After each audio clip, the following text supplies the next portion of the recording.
Premier League club Watford slammed for looking to hire unpaid interns. Watford have been heavily criticised after they advertised for interns who will not be paid for their services.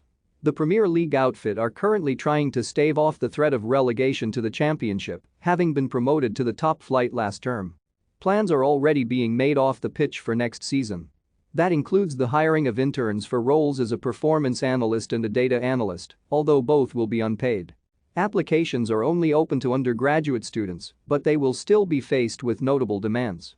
The job description states, the placements are full-time, however working hours will vary depending on the fixture list of all teams. Please note evenings and weekends hours will be required.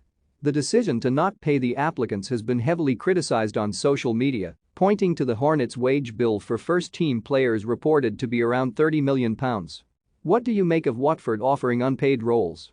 Have your say in the comments. One individual said, "You're reportedly paying Musa Sissoko over £4 million a year. You do not need interns to volunteer." Whilst another added, "A full-time internship with weekends and evenings expected, but we can't afford to pay them."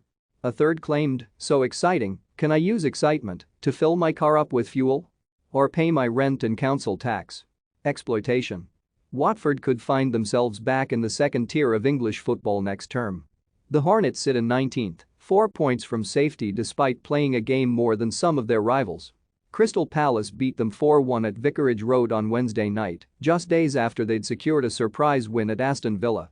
Roy Hodgson was recently hired and is the club's third manager of the season. Watford are known for their turnover of managers, with Claudio Ranieri and Xisco Munoz both facing the boot this term.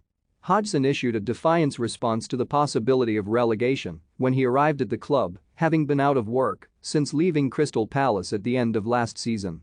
He said on avoiding the drop, "I think it's more than possible. I wouldn't have accepted the challenge had I not believed that we can help the club stay in the Premier League. I'm quite confident in that respect, that the work we do will have an effect, but of course the proof of the pudding is always in the eating. It's going to be very important that the players react to what we've asked them to do, and most importantly, that they can produce the level of performances that are necessary, because this particular league, in terms of relegation, is a dogfight."